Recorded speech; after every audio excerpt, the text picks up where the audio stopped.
Okay, now the next little fun job we've got going on today is a job for me daughter. I'm building her a stereo from about 1980s. Well, she was born in 1986. So I've come across these DCM time window speakers, and they're in such good condition. And when she was a baby, she used to lay in front of them. Oh, actually, these are mine. These are the two time windows squared. But I've got these 1As for her. And then my mate, Pete the fireman, he found this cabinet, which, if you can see, used to have a turntable in the top. These glass door cabinets were ubiquitous in the 1980s. So this is about a 1986 one. And as you can see, it's got record storage down there. Now, the problem we have with this, I've got 3 shelves that go down there. They're out in the shed. Actually, the other equipment, I've got my other mate, I've got Pete the fireman, who's given me the cabinet. And then I've got my other mate, Ian, the ABC technician. And I found a NAD amplifier, which is the same as what my daughter used to listen to when she was a baby. So the amplifier is off being repaired because it's faulty, and he's a really smart dude, smarter than me. But it matches this, so I've got a NAD tuner there. I've got a NAD CD player there, and the amplifier, these both work. So the amplifier is off being repaired because it's outside my expertise. So I'm just going to tell you the problem. I've got a machine apart up here because I've got the glass door. Now, when Pete the fireman moved house, he packed it up in cardboard so the glass door didn't get broken, but the hinges have been lost. So as you can see, there's a hinge top and bottom and a magnetic catch. I think the steel plate will obviously need to be attached here. Now, this one's unusual in that because this lid closes, instead of a normal hinge, we've got this L-shaped bracket, and I've kept this little bung that goes in here, and it's unusual in that it's 5mm. If you look at this hole here, the pin that goes in there is 5mm, and this one, the hole in the middle, is 5mm, and that is no longer made. So we'll go down the shed and I'll show you. Okay, now we're coming down into the shed. Now, as you can see here, I've got three of these shelves. These are the shelves that go inside the cabinet to mount your hi-fi equipment to. So Pete's given me those as well. If we come in the shed, here we have, this is the glass door. I'm not going to take it out of the packet, but if you can see, we have a glass door that's wrapped up, and what I've just learned is if we're careful, and you can see right down in the corner, there is actually down here the metal clip that catches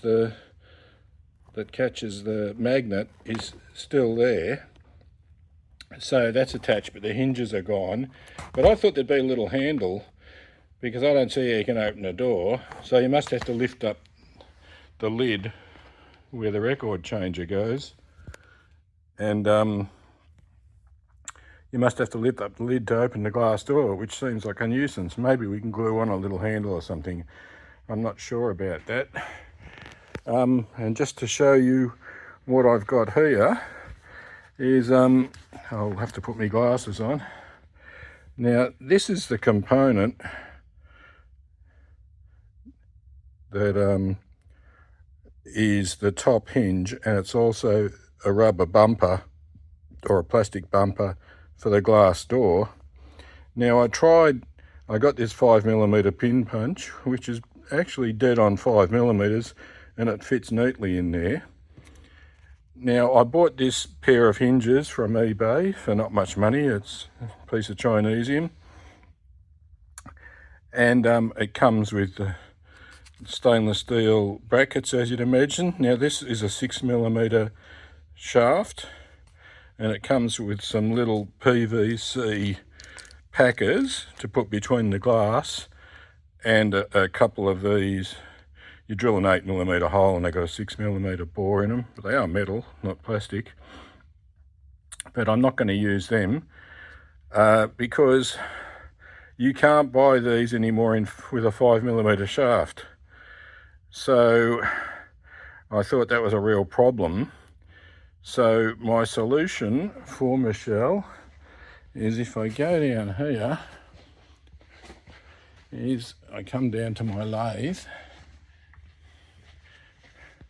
and I'm not sure what you can see here. So I've got one of those hinges in. I had to put the 4-jaw on, which I don't use the 4-jaw very much. And I've got my little dial gauge, and if you see, I'm not a machinist, I'm really not. But there's about 2 thou or something run out, which on a job like this, I'm perfectly fine with, because I've got to take 0.5mm off. These are 5.9 at the minute, and I've got to run it down probably to 4.9 or something. Reason being, I might run, I'll show you that when it's finished. The reason being, when I utilise this little component here, I want to make sure that when you swing the door open, that it pivots, that the plastic remains stationary and the pin turns in it, not that the pin is a tight fit in here and it turns on the outside of this plastic, so the plastic turns in whatever retains this.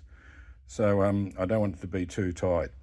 So I think I'll sit back in my barber's chair, and this is it's a Raynor. I think it's from about 1940s. This is my contemplating chair. It does lay back. I probably won't lay back today. And I've just got to think about how I'm going to do this. I think if I spin that down to 4.9mm, it will solve the problem, and then we'll be able to assemble it, because that component is no longer made. And the reason I'm making this for my daughter, I think she thinks it's pretty cool too, but she was born in 1986, so I'm building a stereo from 1986, and I really do have vivid memories of when she was a baby, about 6 months old or 12 months old, and she'd crawl around on the floor because she couldn't walk, and I had the stereo going at about half volume, and that's 400 watts a channel, so that's freaking loud. And she would curl up in front of one of those time window 2s and fall asleep as a baby. And so she grew up with time windows, and so if at her age now, she's nearly around 40, so if she winds up with a pair of time windows and NAD amps, and that's what she grew up with in her formative years. So I kind of think that'll be a bit of fun, that'll be a bit interesting, and yeah, we can do it. And you know, kudos to my mate Pete the fireman and my mate Ian the ABC technician. I've put in a bit of effort myself, and yeah, I know it's a silly thing, but she'll have a stereo that's the same year as she was born. It's a bit like, I know it's stupid, but my Morris Minor is 1958, and that's the year I was born. So if it brings you joy and you're not hurting anybody, what's the problem? Fuck it, I say. Let's do it. Anyway. Okay, so let's see what this is like. Can you see in there? I'm actually fairly happy with the surface finish. Will it focus? That's good enough for this job anyway. Now, I used this cutter in the end. It wasn't my preferred one, but because of the angle, I had to get really close because there's not much shoulder, you know, so that's the cut I use. Surface finish is fine. Let's see how it is dimensionally. You're okay, so I got it out of the lathe. You can see how it is here. It is smaller, and if I pick it up, I think it's about right. So we'll go and see if it fits in the other hole in the wooden cupboard, and that one is done. I'll do the other one to match. Okay, so we'll you've seen here this is a neat fit in here. I'm happy with that fit there. So let's put it, see down here, we've got this fitting here. So if I put that in there, that's a little bit looser. So clearly the top spigot and the bottom spigot are not the same. Now because I'm making them, I can make the bottom one a little bit bigger. So I might make the bottom one a little bit bigger than the top one. I don't think it really matters at the end of the day. But you can see I don't want this piece to rotate inside here.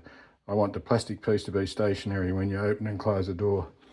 Yeah, so she'll be happy with that.